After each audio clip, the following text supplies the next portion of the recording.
Olá, olá, boa noite. Bem-vindos às lives. Há mais uma live das terças. Tinha que passar aqui o meu gato para dizer também aqui um olá. Olá, Liliane. Um beijinho. E hoje, o tema da live de hoje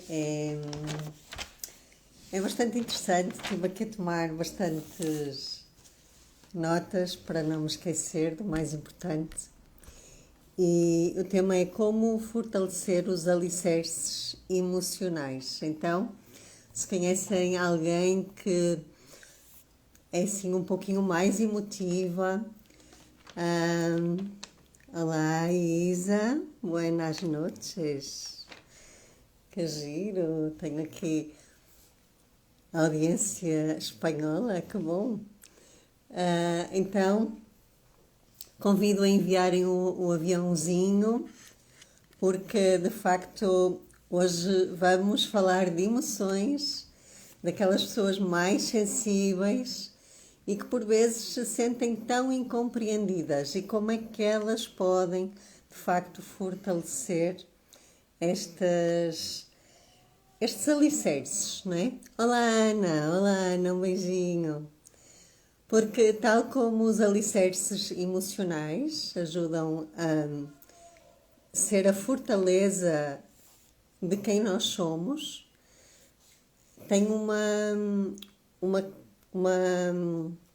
um paralelismo com os alicerces de uma casa, né? Então, é sobre isso que vamos falar, como é que nós podemos fortalecer estes alicerces de sermos quem somos, mesmo de um jeitinho mais sensível e que nos tempos que correm, sem dúvida, esta parte emocional é muito importante de estar bem fortalecida para nós também podermos ir aguentando estas flutuações que são normais, não é? Porque ao longo do dia é normal sentir emoções muito diferentes, umas positivas, outras negativas, mas todas elas são importantes e precisam de ser sentidas, precisam de ser expressas. Todas as emoções que não são expressas, elas vão transformar-se em alguma coisa menos boa dentro de nós. E eu costumo dizer até que as lágrimas que nós não choramos transformam-se em gordura e em coisas menos boas. Então, não vamos, de alguma forma, reprimir essas emoções, embora vamos perceber porque é que muitas vezes fazemos isso. Então, há emoções que fazem bem e animam, que são motivadoras, há outras que podem trazer mal-estar e deixar-nos tristes ou irritados. E é muito importante aprender a reconhecer as emoções para desenvolver estratégias de autocontrolo. Esta pandemia veio mostrar que nós não temos controlo sobre nada, né? Nós não temos controlo sobre absolutamente nada, mas podemos ter controlo sobre nós. Podemos ter controlo sobre quem nós somos. E o fortalecimento dos alicerces emocionais, tal como os alicerces de uma casa, são muito importantes. Desde que uma criança nasce, né? E ainda dentro do útero, há emoções que se formam ainda aí. Então a Isa diz: tenho muita insegurança e padeço de ansiedade que não me deixam enfrentar o meu dia a dia. Então, Isa, vamos tentar focar isso, de onde é que vem essa insegurança e essa ansiedade. E muitas vezes vem desta necessidade de controlarmos o dia a dia e também de não sabermos lidar com as nossas emoções. E ao longo nesta live nós vamos saber exatamente como conseguir isso, ok? Por isso, essa segurança e essa confiança maior que a Isa sente necessidade, eu acredito que no fim desta live já vai conseguir trazer alguma luz para isso.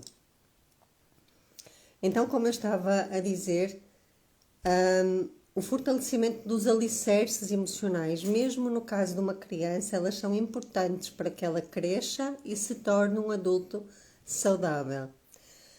Estes alicerces contribuem para a melhoria do dia a dia como um todo, especialmente no que diz respeito à autoestima, ao bem-estar e à qualidade de vida. E na qualidade de vida nós incluímos 3 áreas: a área pessoal, profissional e também da saúde física e mental. Então, a Isa já foi aqui dizendo que tem tido dificuldade em lidar com a insegurança e a ansiedade.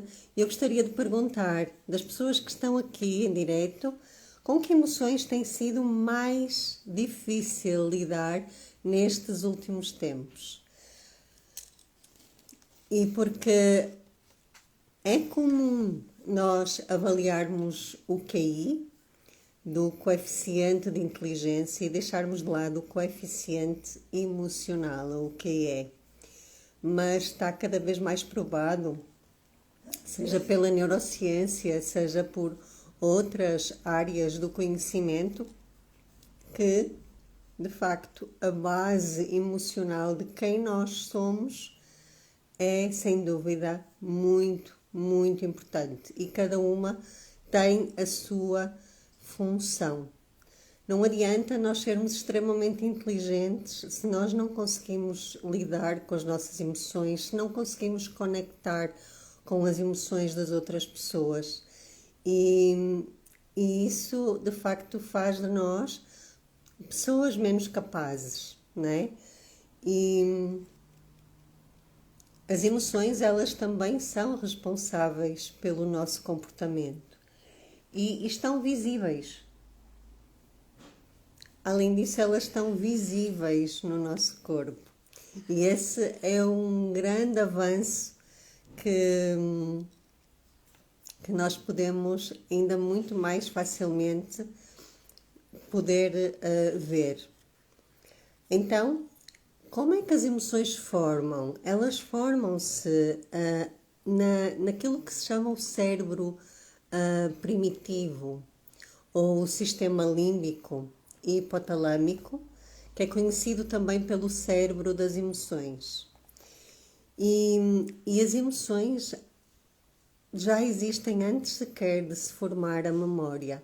Por isso é que muitas vezes nós sentimos no nosso corpo, seja na forma de insegurança, seja na forma de ansiedade, e não conseguimos explicar porquê. E nem de onde é que isso vem, né? Porque, de facto, tem a ver com a questão da memória ser formada após pelo menos 3 das emoções básicas do ser humano se terem formado ainda durante os primeiros 3 anos de vida. E é nesta altura que o cérebro se está a formar, logo na primeira infância, e está provado que nos primeiros 1000 dias de vida, ou seja, correspondem aos primeiros 3 anos, o cérebro de uma criança desenvolve-se a um ritmo 2 vezes maior do que noutra fase do seu desenvolvimento. E é por isso que uma criança até aproximadamente aos 7 anos, ela sente mais do que aquilo que é ensinado. Ela sente o ambiente e tudo o que está à sua volta e também aquilo que ela ouve, né? Então, nesta fase, as emoções do bebê, elas são autorreguladas pelas boas emoções de um adulto, especialmente nesta fase, pela presença da mãe. E por isso é que é tão importante nós fortalecermos-nos como adultos de alicerces emocionais, especialmente se tivermos crianças à nossa volta. porque elas vão absorver tudo de uma forma muito, muito intensa, inclusive as, entre aspas, más emoções. E estas boas emoções que servem de autorregulação da criança, elas vão ser a base da confiança, da autoestima, do bem-estar e também da qualidade de vida que ela vai ter ao longo da sua própria vida. Por isso é que as questões da ansiedade e também da insegurança vêm daqui. Vêm, por vezes, do ambiente onde nós estamos, onde não nos é permitido sermos tal como somos, porque a questão emocional é colocada assim, tipo, como o lixo para baixo do tapete e vai-se formando e numa situação de stress, o tapete é levantado e o lixo todo salta cá para fora e aí é que nos damos conta da lixeira que estava ali. Existem várias teorias, existem várias nomeações de emoções, mas para aqui vamos nos basear apenas em 5. E são 5 as emoções básicas do ser humano. Tudo o resto acabam por ser desdobramentos delas. E as 5 emoções básicas são o medo, a tristeza, a alegria, a raiva e a repulsa. E estas 5 emoções básicas, existe um filme que eu adoro, que é o filme Divertidamente, onde no cérebro da menina, que é a protagonista do filme, as 5 emoções estão presentes no seu cérebro e vão tomando o comando de cada situação. E ora entra o medo, ora entra a alegria, ora entra a tristeza, e há uma emoção que é deixada completamente de lado ao longo de todo o filme, porque ela incomoda, ela parece que faz com que as coisas não sejam tão boas ou não pareçam tão boas. E essa emoção é de facto a da tristeza. A tristeza, ela é colocada até dentro de um círculo pela alegria, porque a alegria é que comanda ali naquele centro de comando, a alegria que lá está, e coloca a tristeza dentro de um círculo para que ela não saia dali. Só que essa tristeza, ela vai se acumulando na própria personagem, vai obrigando a fazer, a ter comportamentos que não são normais, entre aspas, para ela, e ela não consegue expressar.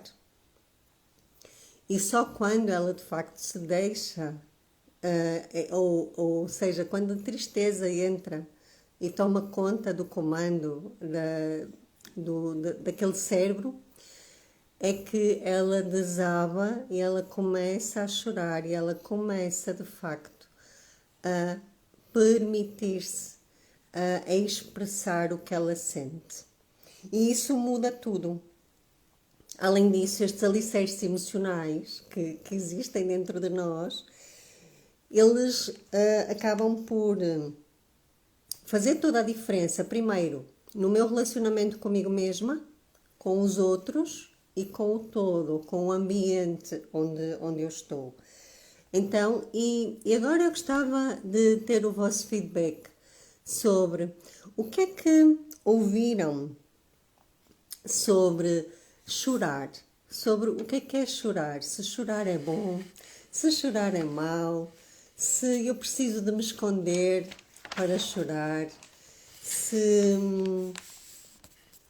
muitas vezes, e associado até aos homens, é muito triste dizer que homem não chora e que parece que homem deixa de ser tão homem só porque também chora. E a verdade é que existe essa necessidade que muitas vezes está ali escondida e que vai crescendo interiormente a um desconforto que se vai gerando e que muitas vezes acaba por vir depois como uma grande avalanche, se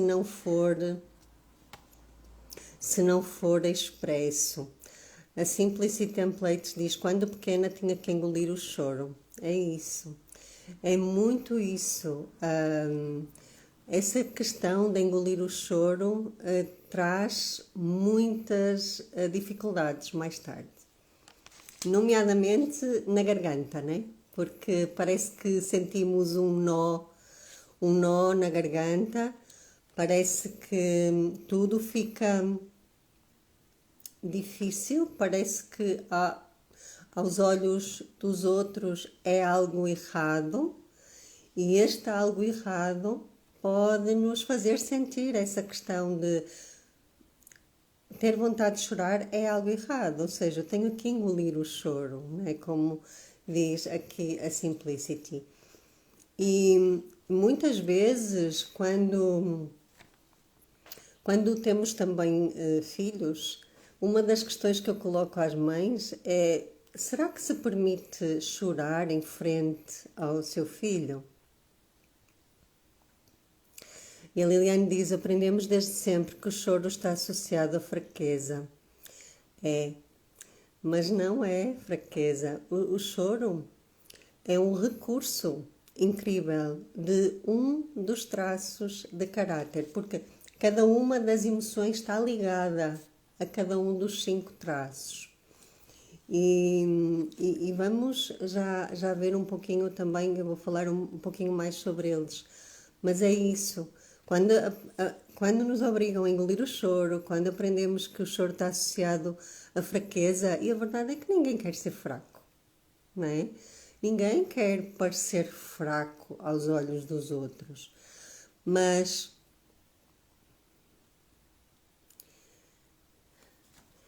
a Isa diz: choro facilmente porque sou uma pessoa com muita empatia perante os outros. Posso dizer que choro todos os dias. Qualquer coisa ou notícia triste me deixa chorar e também choro de alegria. Ótimo. Então, ainda bem que estamos aqui alinhados. Está aqui muita gente que, com esta questão do choro, eu acho que vou mesmo focar esta parte. Na análise corporal, quando nós conseguimos ver através do formato do corpo como a nossa mente funciona, há um traço que ele precisa de chorar. Ele forma-se na altura da amamentação, ali por volta até um ano de idade. E é nesta fase que a criança, ela até pode ter uma etiqueta a incomodar, mas muitas vezes quando a criança chora, a primeira coisa que lhe oferecem é um biberão, né? Um biberão, uma chupeta.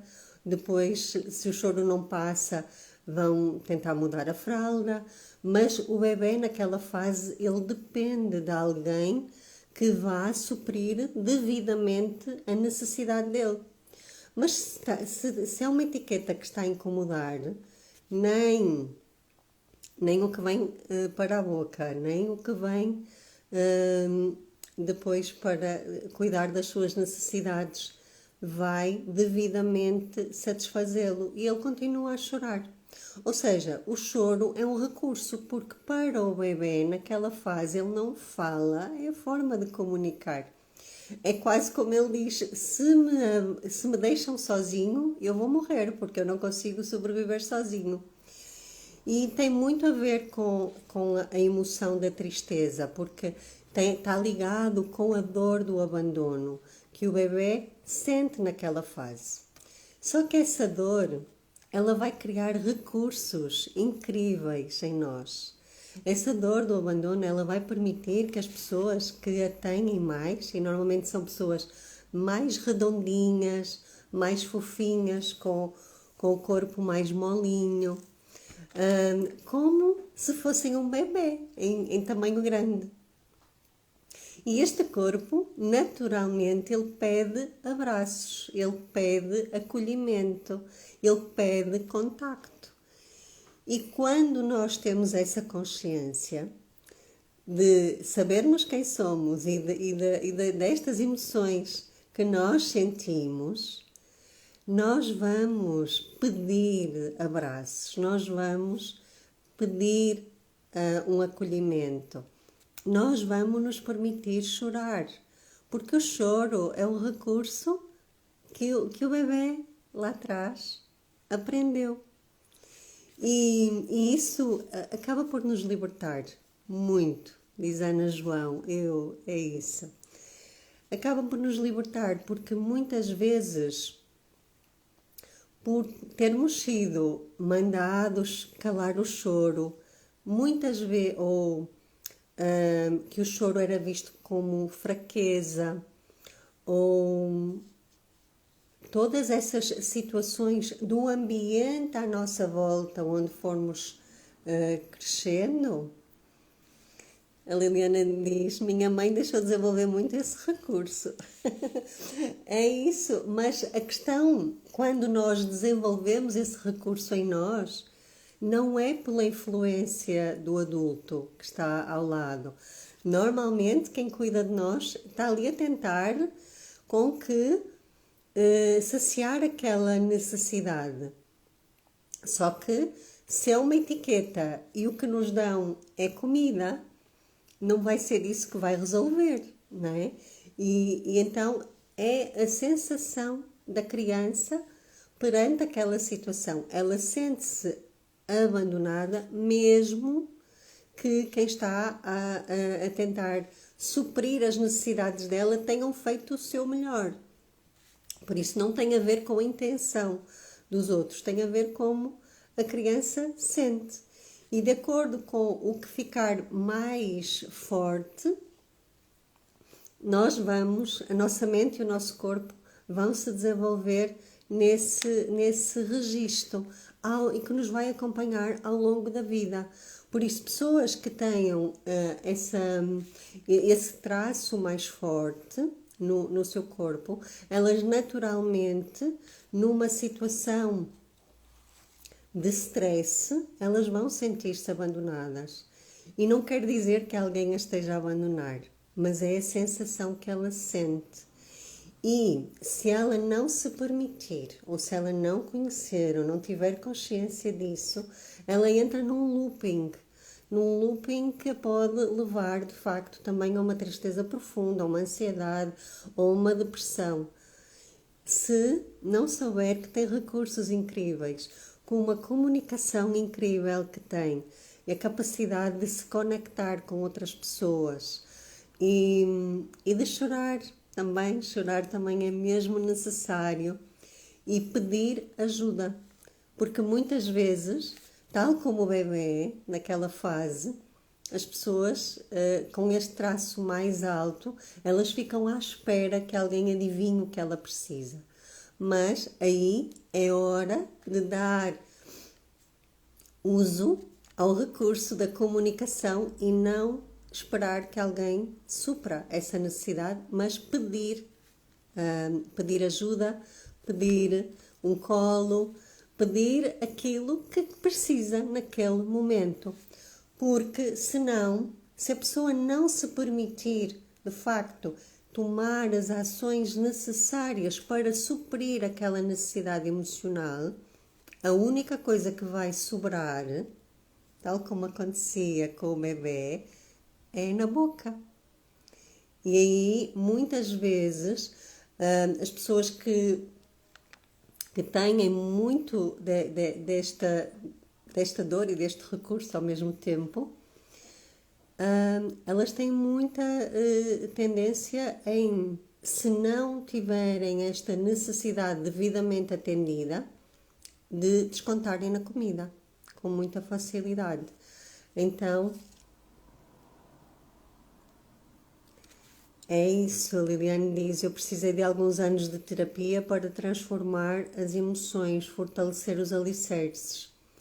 É isso, é porque como na nossa sociedade, e até aquilo que vamos aprendendo na escola, não é?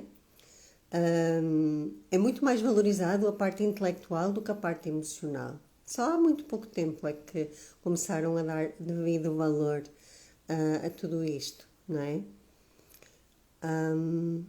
A Ana João diz compulsão alimentar por aqui. E Liliane, este tema é essencial, parabéns pela live. Que bom que seja útil e que possa de facto trazer alguma luz, que não há problema nenhum, ninguém é fraco por chorar. Chorar só nos torna muito mais humanos.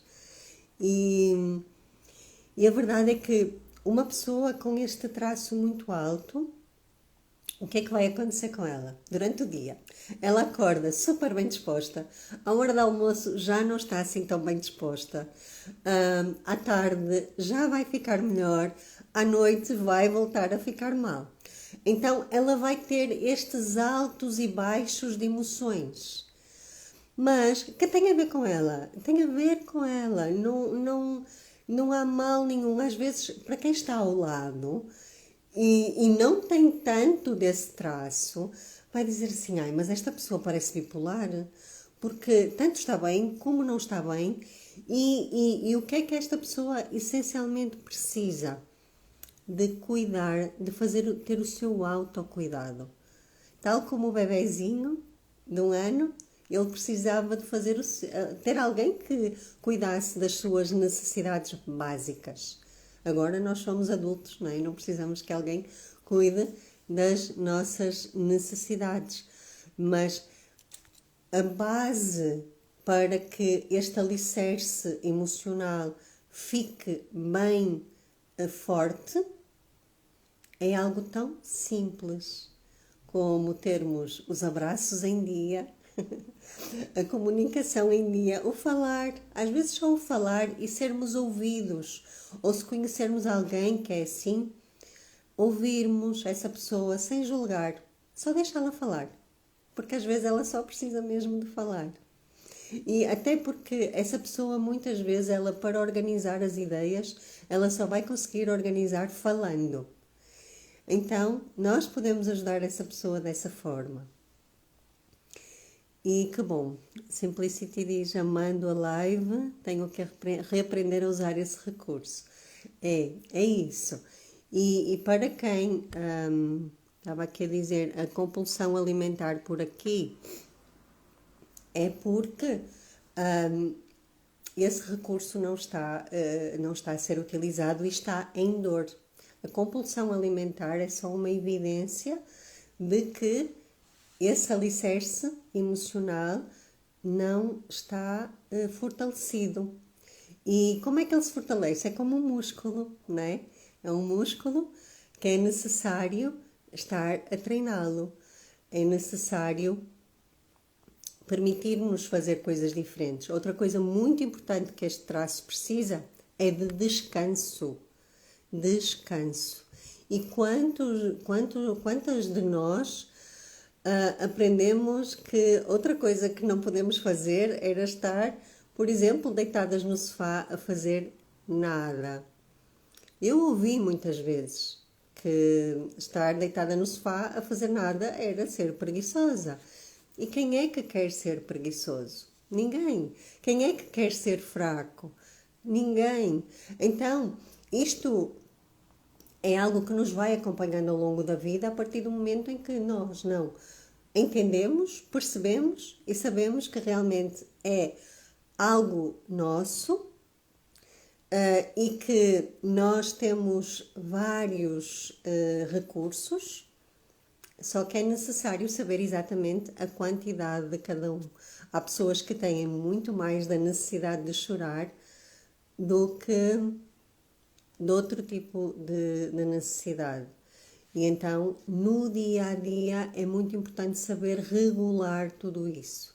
Não é de um dia para o outro, não, porque nós estamos num automático que tantas vezes nos disse que era errado chorar, em que fomos engolindo o choro, em que éramos vistas como fracas ou que era necessário, que só sobrava ficar ali para comer, e o comer é um comer sem gosto, não é?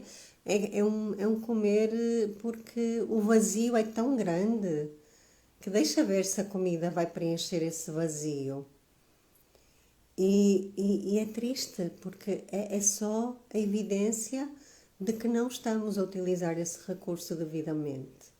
Não estamos a fortalecer esse alicerce emocional tão forte que nos faz de nós seres humanos. E esta necessidade de mostrar essa vulnerabilidade é nossa. Nós não temos que ser fortes o tempo todo. Aliás, ser mulher já é ser forte. E eu tenho aqui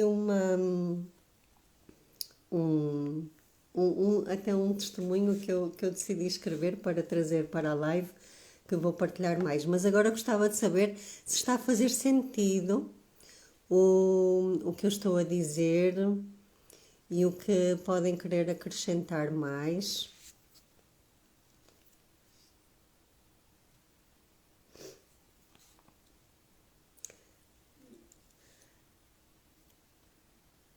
A Liliane de Isabela fala depois do seu processo de análise no final da live, quantos encontros e o preço. Ok, Liliane, eu faço isso. Obrigada. Mas está a fazer sentido?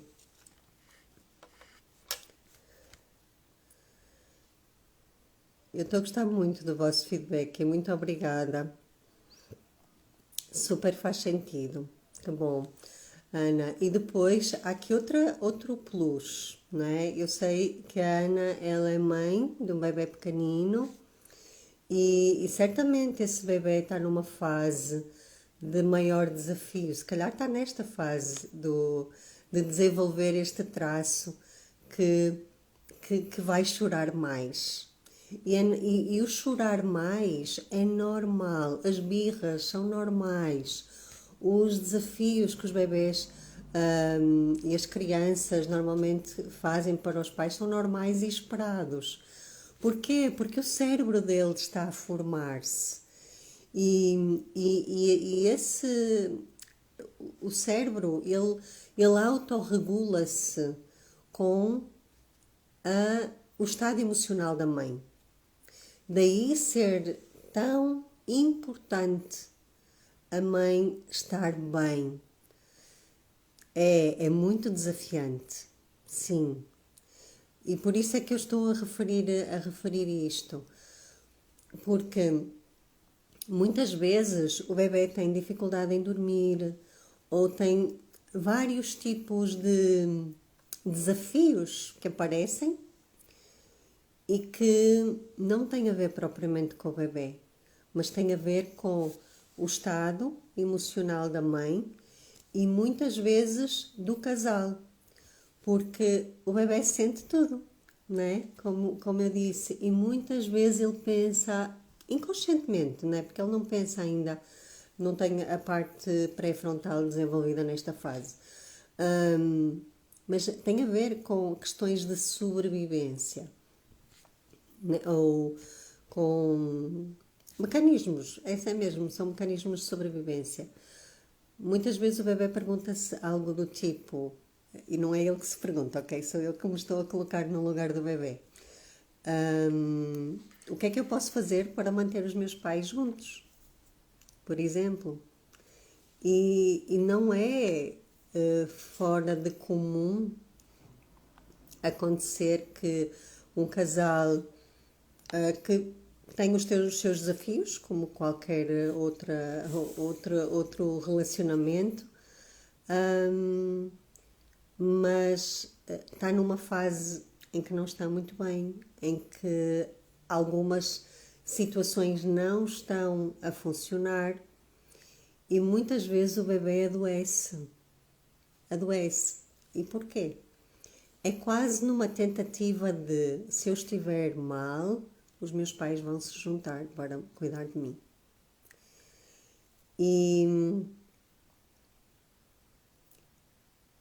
E a Ana está a dizer exatamente, a confirmar aquilo que eu acabei de dizer. Quando estou só com ele, está super bem. Quando estamos com o pai, fica mais agitado e faz mais birras. Claro que é uma reação ao que eu sinto. É isso.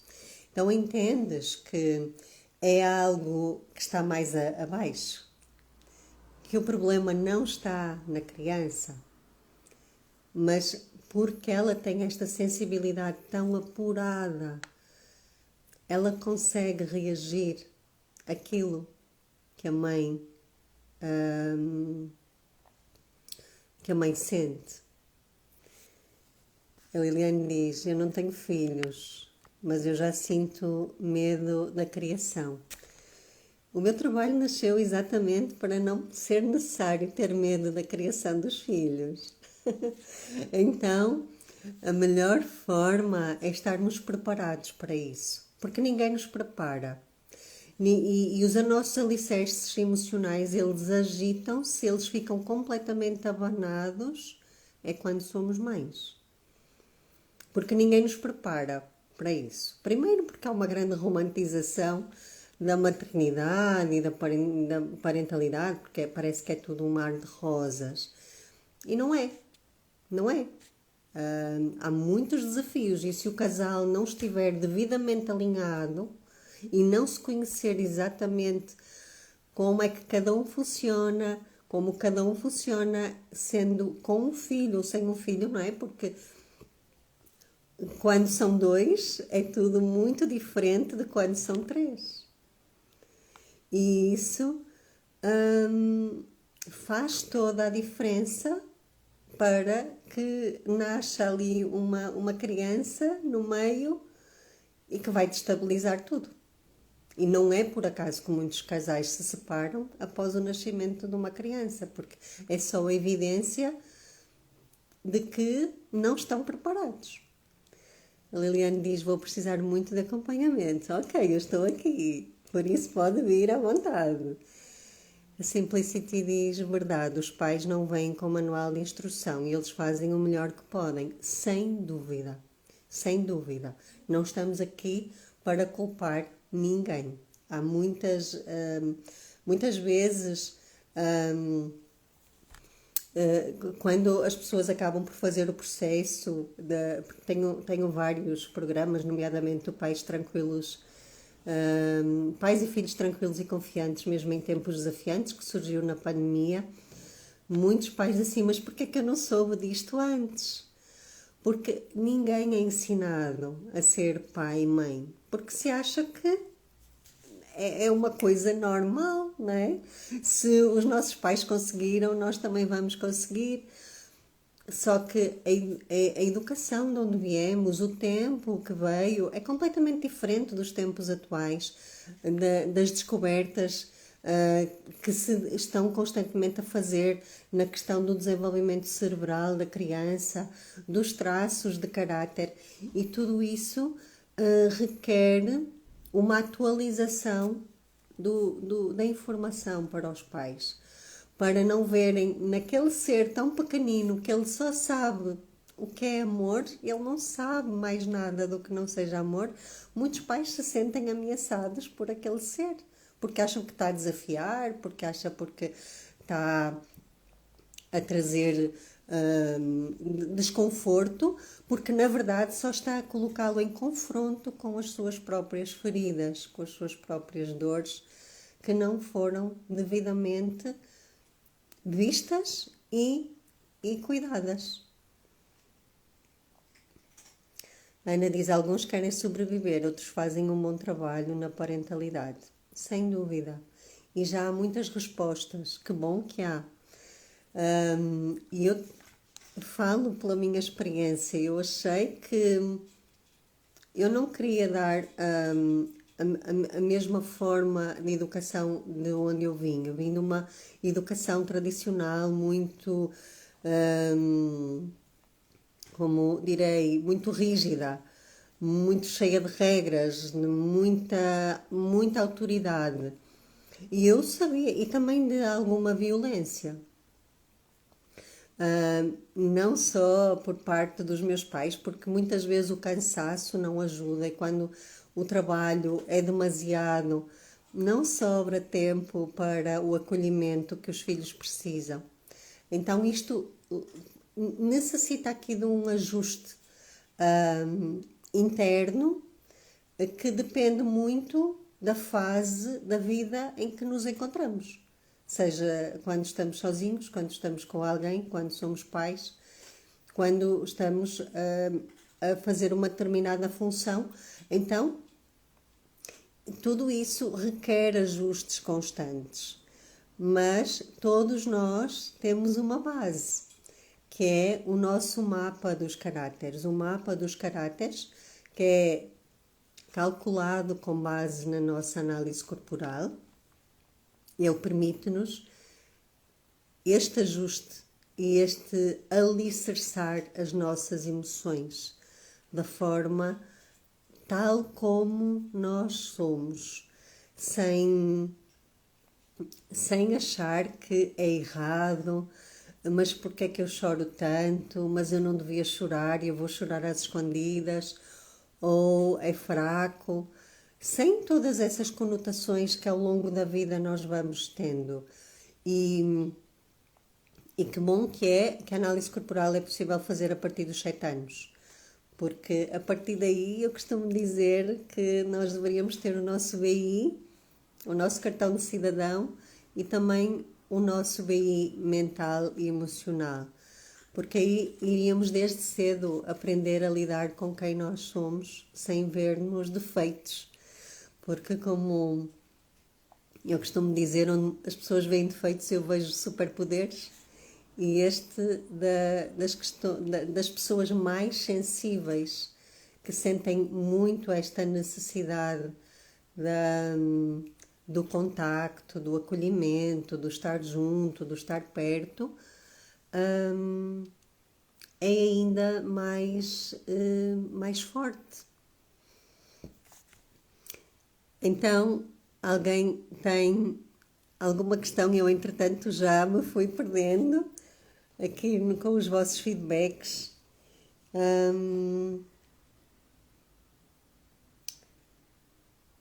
E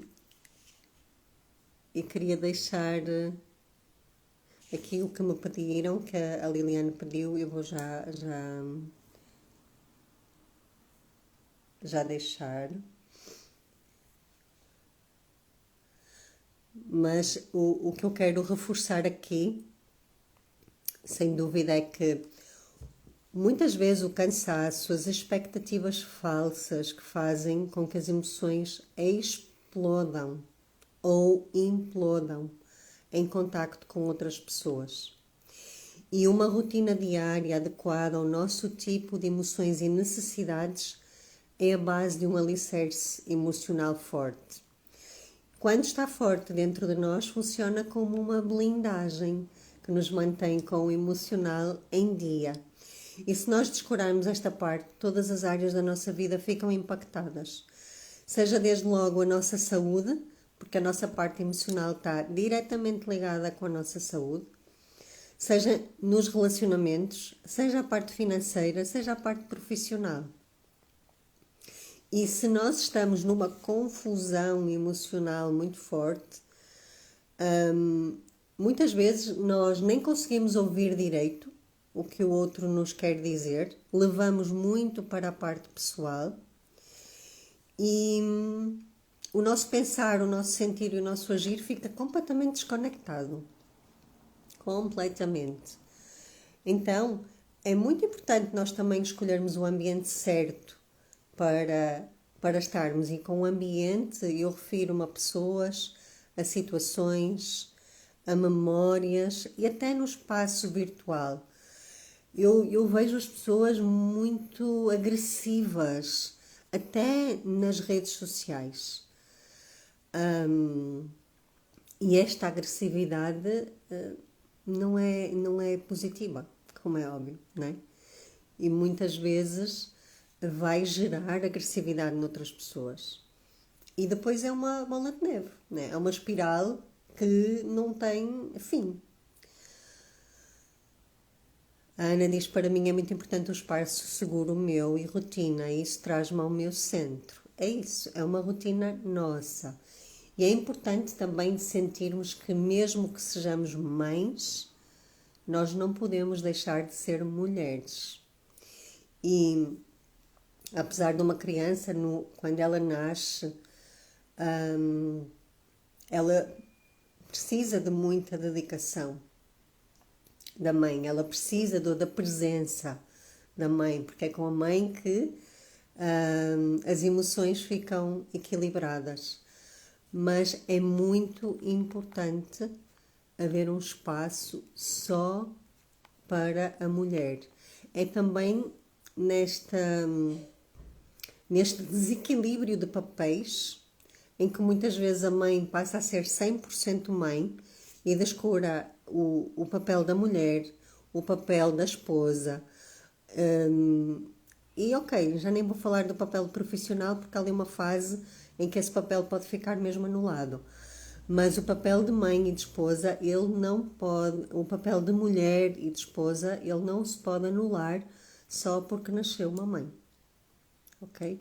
E é muito importante uma rede de apoio, é muito importante construirmos essa rede até antes do bebê nascer, para que esta estabilidade emocional, para que estes alicerces se mantenham e que não fiquem de facto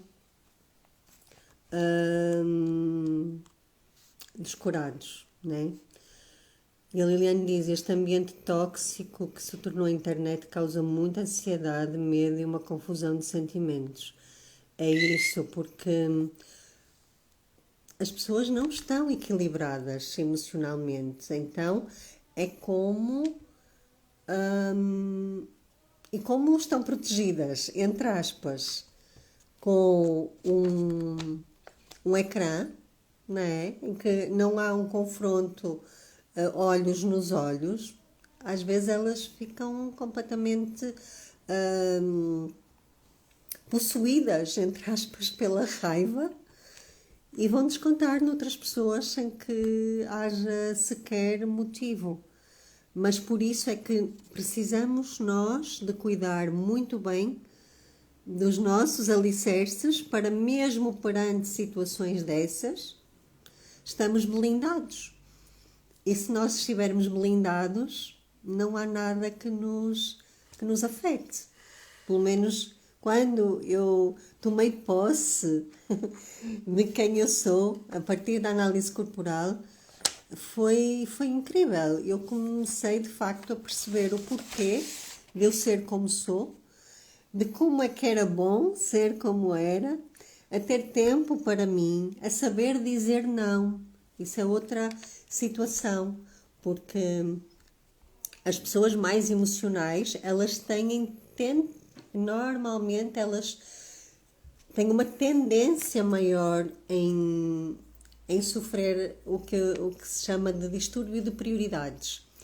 Elas têm muita dificuldade em se colocar em primeiro lugar e têm muita dificuldade em dizer não.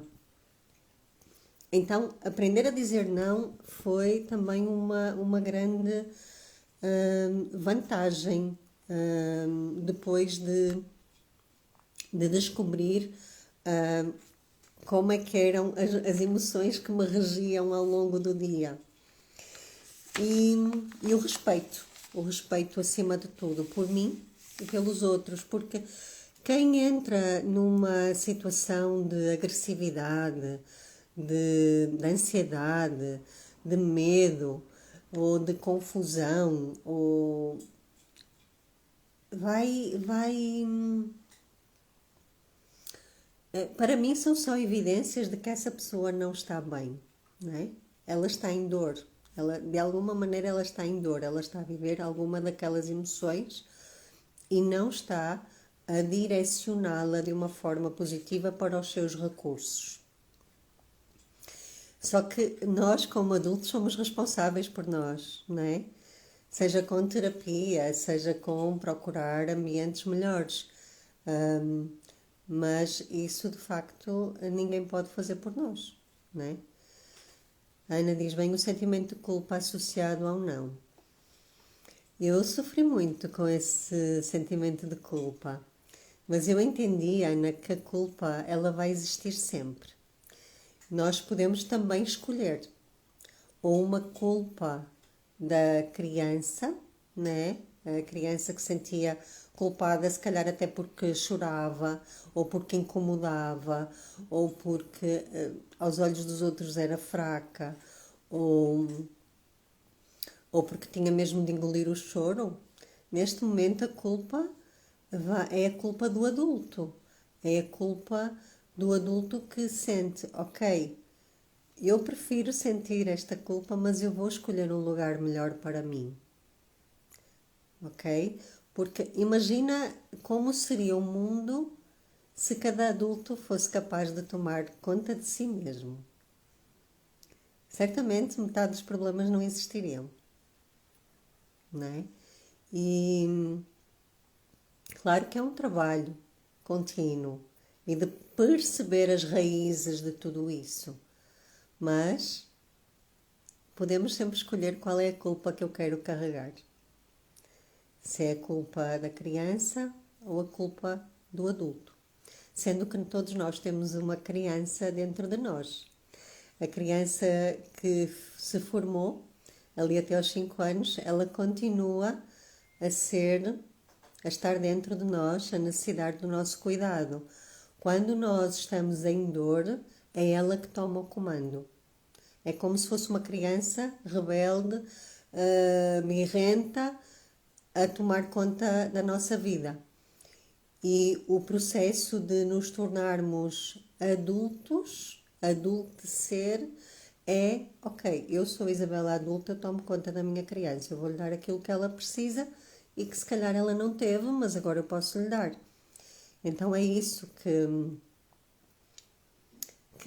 todo este processo, a análise corporal também nos ajuda a fortalecer e a blindar tudo isto. Ana diz, vai ser brutal. Ok. A Simplicity diz, muito bom assunto, mas vou precisar sair. Depois assisto o replay. Gratidão, sucesso. Obrigada, Simplicity. Depois eu aguardo também os vossos feedbacks a quem assistir à gravação. Agradeço imenso pela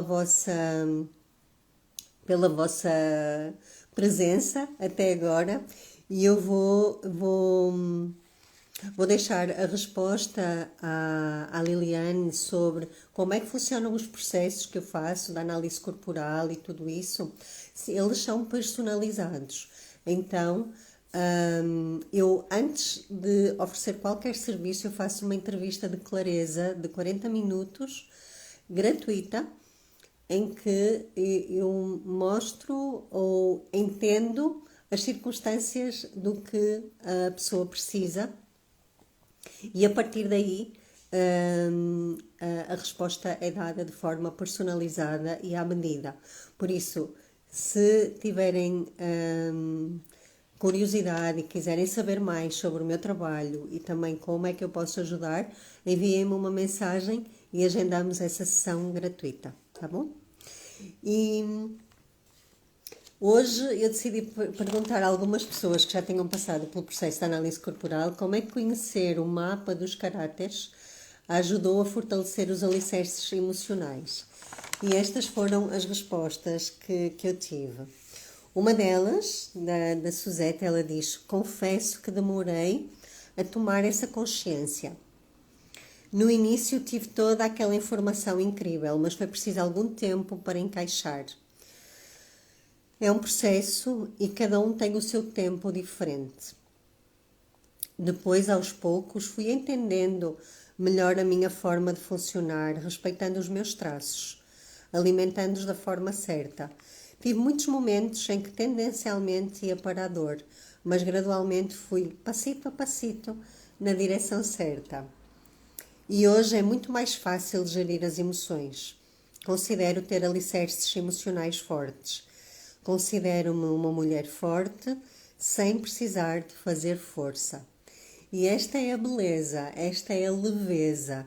É que muitas vezes nós somos ensinados que é preciso ser forte, é preciso fazer isto, fazer aquilo, ser a mulher guerreira, dar conta de tudo. Mas isso traz uma exaustão e um custo emocional gigante. Além, às vezes, de outras situações que podem vir. A Liliane diz, já quero agendar a minha sessão, com todo o gosto. Então me envia uma mensagem e vamos combinar a nossa conversa. E a Ariana também me respondeu o seguinte: conhecendo o meu mapa dos caracteres, permitiu-me aceitar sentimentos, atitudes, pensamentos que tinha ao longo do dia, sem me sentir culpada por os ter. Comecei a aceitar que era normal ser assim, pois eram necessidades e características dos meus traços. Automaticamente, os alicerces emocionais são fortalecidos, principalmente por aceitarmos que nós somos assim, não por consequência dos outros. Comecei a amenizar conflitos internos que às vezes responsabilizavam o outro. Ou por ser mais frio, mais direto, mais racional. Fazia um filme na minha cabeça do tipo, ele não gosta de mim, ou fiz alguma asneira. Então, conhecendo o meu mapa, percebi que realmente me sentia assim por um motivo mais forte, mais interno. Então, deixei de culpar as pessoas com traços diferentes dos meus por não pensarem nem agirem diferente de mim. Essa foi uma das principais e mais importantes mudanças que existiu em mim. Afinal, os outros não têm de ser tão sensíveis como eu. E está tudo bem com isso. E aprendi, claro, a respeitar os meus traços. Percebo quando estou na dor e o que fazer para sair dela. E isso deixa-me invencível. Então é isso. Esta live tinha esta mensagem de esperança de que sim, é possível fortalecermos os nossos alicerces emocionais. Deixei aqui várias orientações que podem começar a praticar desde hoje.